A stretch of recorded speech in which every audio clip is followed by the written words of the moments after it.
Good evening everyone. तो कैसे हो जाने मन। आज हम लोग बात करने वाले हैं एक ऐसी कंट्रोवर्सी जो आज पूरे देश में फैल चुकी है। आप संदीप माहेश्वरी और उसके बाद डॉक्टर विवेक बिंद्रा को तो जानते ही होंगे। दोनों ही आज के टाइम पे दिग्गज यूट्यूबर हैं और दोनों का आपस में इस तरीके से झड़प हो गया है कि पूरी दुनिया इस दोनों लोगों के पीछे पड़ी हुई है। छोटे छोटे यूट्यूबर्स किसी एक को गाली दे रहा है, कोई किसी और को गाली दे रहा है, लेकिन यहाँ पे किसी एक को गाली देने में समझदारी नहीं है। यहाँ पे कोई आदमी केवल गलत नहीं होता, कोई आदमी केवल सही नहीं होता, आदमी सही और गलत होता है। तो यहाँ पे किसी एक का सही पहलू और गलत पहलू दोनों देखना जरूरी है और सामने वाला का भी दोनों पहलू देखना जरूरी है। और उसके बाद जो है किस आदमी में कितनी अच्छाई है और कितनी बुराई है ये भी देखना जरूरत है। तो आम जनता यहाँ पे गुमराह हो रही है कि इसको सपोर्ट करो, उसको सपोर्ट करो, ये करो, वो करो। और यूट्यूबर्स यहाँ पे जिसको व्यूज़ बढ़ाना है, अपना चैनल ग्रो करना है, वो किसी को भी गलिया रहे हैं। संदीप माहेश्वरी किए जा रहा है, विवेक बिंद्रा किए जा रहा है। यहाँ पे जो है अगर संदीप माहेश्वरी आज के टाइम पे जितना युवा के लिए कर रहे हैं वो प्रशंसनीय है, लेकिन आज के टाइम पे इतनी बड़ी बेरोजगारी में किसी बेरोजगार लोगों को उसको धंधा कैसे शुरू करना है, क्या करना चाहिए, प्लानिंग कैसे बनाए, ये सिखाना भी एक बहुत बड़ी बात है। तो यहाँ पे जो है फ्री में जो है बुलाने के बाद भी पब्लिक नहीं आएगी, लेकिन यहाँ पे घर घर में पहुँच करके उसको पकड़ पकड़ के सिखाया जा रहा है। तो कहीं ना कहीं ये भी एक बहुत बड़ी अच्छी बात है।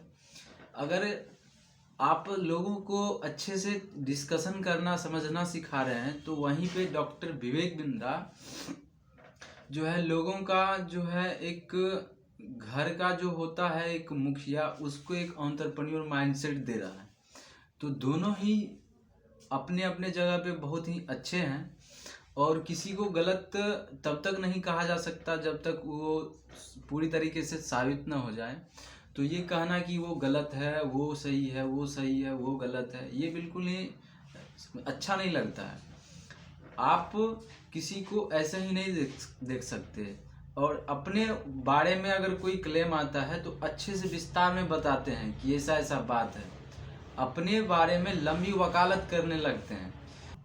लेकिन दूसरों की बारी आती है तो तुरंत फैसला सुनाना, ये गलत बात है। तो आज का टॉपिक शुरू करते हैं और आज का टॉपिक ये है कि कोई भी स्टार्टअप, जैसे कोई भी धंधा आप करते हैं, 50,000 रुपया लगाते हैं, 5 लाख लगाते हैं या 5 करोड़ लगाते हैं, तो वहाँ पे किसी भी धंधे को शुरू किए और उस धंधा में से जो है धीरे धीरे धीरे धीरे धीरे धीरे वो इनकम आ नहीं रहा है। वो जो पैसा लगाए थे 5 करोड़ 50 लाख या फिर 5,000 या 50,000, वो धीरे धीरे घटते चला जाता है। वो स्टार्टअप एक तरीके से फेल हो जाता है। तो वो स्टार्टअप फेल क्यों होता है इसके बारे में समझते हैं। और कभी आपने कमेंट करके बताना आप कि क्या आपने कभी सोचा है कि ऐसा होता क्यों है धंधा में। अगर धंधा किए हैं तो हमको धंधा ग्रो करना चाहिए, मुनाफा होना चाहिए, ग्रो करना चाहिए, लेकिन वहाँ पे ग्रो के नाम पे क्या होता है, नीचे चला जा रहा है धंधा। तो ये क्यों होता है आप कमेंट में बताना। उसके बाद